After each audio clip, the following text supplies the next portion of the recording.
Bienvenue pour vivre cette séquence de paroles de la vie éternelle avec Marc Joseph. Aujourd'hui, nous sommes le 25 octobre 2024. 25 octobre 2024, et je suis revenu te dire, te rappeler que ce jour est aussi et encore pour toi un jour de grâce. Parce que Jésus-Christ a dit, je suis avec toi tous les jours jusqu'à la fin du monde. C'est que je répète tous les jours parce que je ne veux pas l'oublier. Je ne veux pas que tu l'oublies non plus. Jésus-Christ est avec toi, quelles que soient les circonstances, chaque jour de la vie. Donc, il faut toujours garder espoir. Excusez-moi.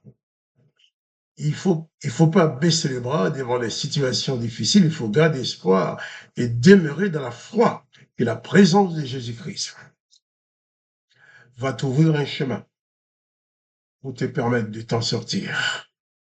Et quelles que soient les circonstances, je te dis vraiment, dans le nom de Jésus-Christ, pas de panique.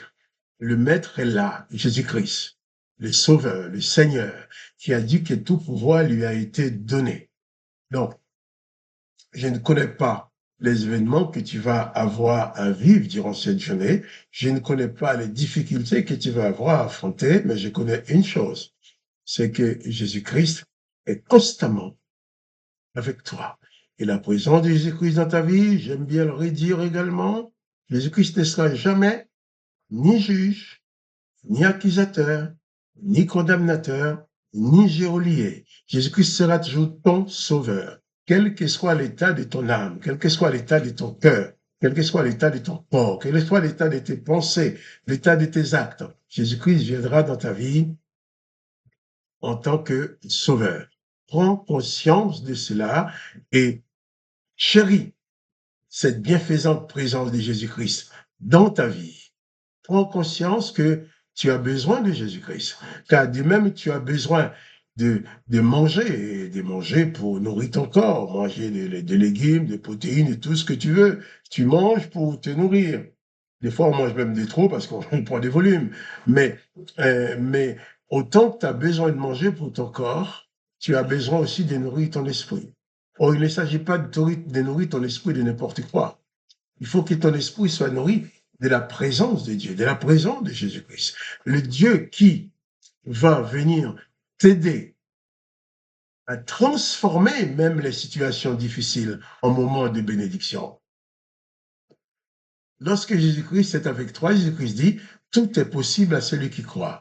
Comme je dis, je ne connais pas ta situation, mais je connais une chose, c'est que tu as besoin de Jésus-Christ dans ta vie. Et la présence, je ne parle pas de la religion.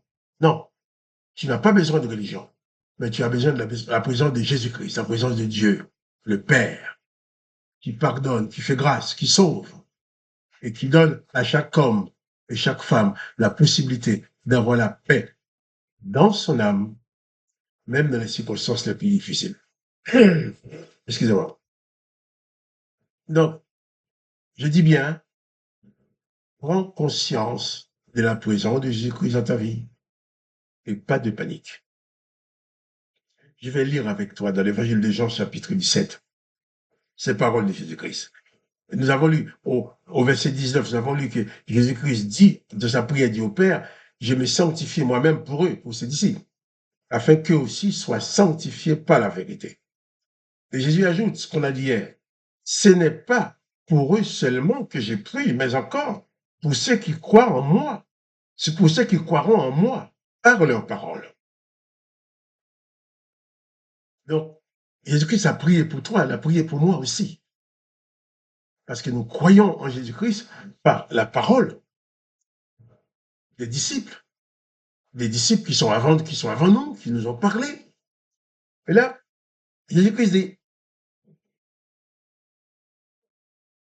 afin, il dit bien, afin, afin que tous soient un comme nous, comme toi, Père, tu es en moi, et comme je suis en toi, afin qu'eux aussi soient un en nous, pour que le monde croie que tu m'as envoyé.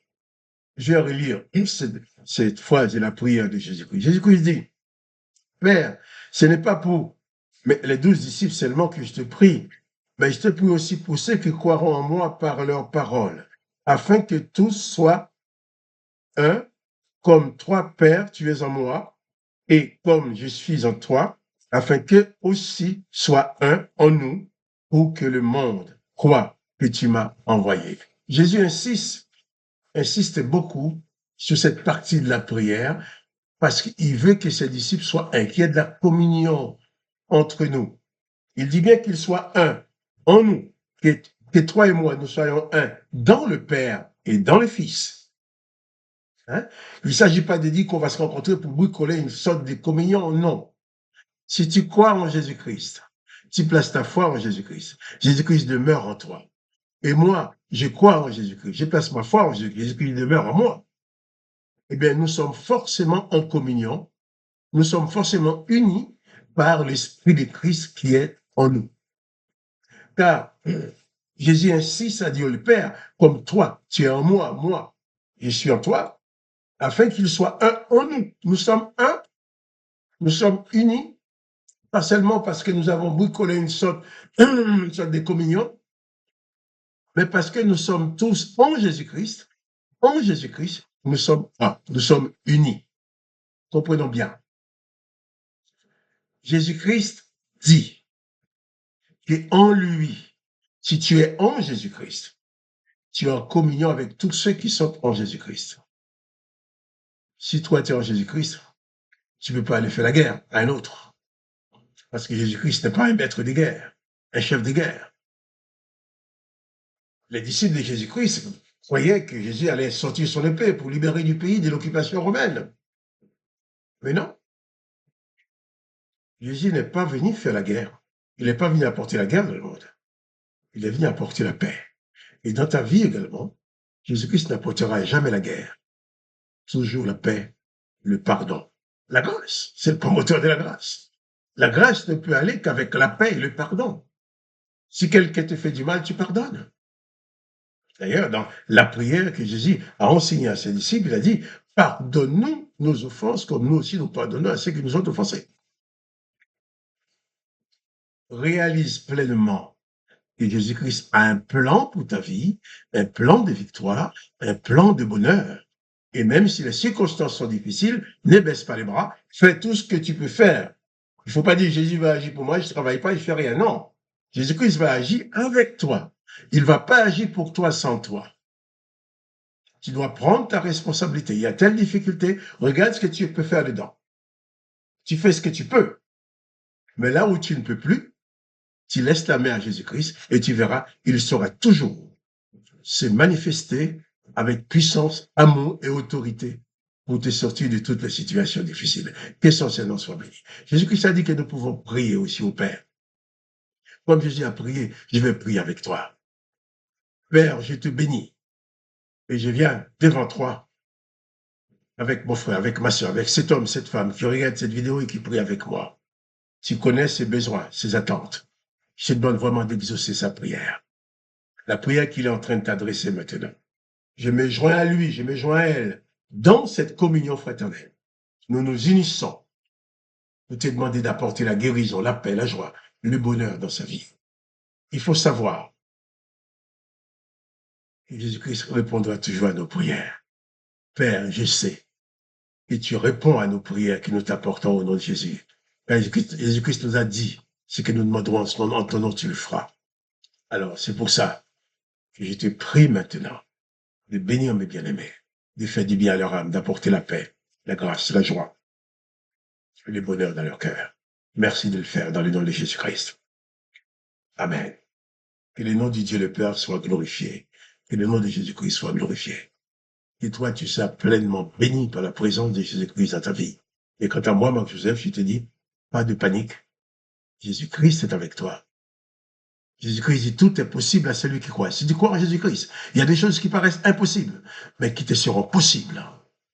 Parce que Jésus-Christ sait transformer les situations en ta faveur. Alors, sois béni. Pas de panique. N'oublie pas. Souviens-toi toujours que Jésus-Christ vit dans ton cœur. Il est avec toi. Et sois en paix. Sois apaisé. Car Jésus-Christ est le bon berger qui prend soin de toi. Alors, à demain pour les paroles de la vie éternelle.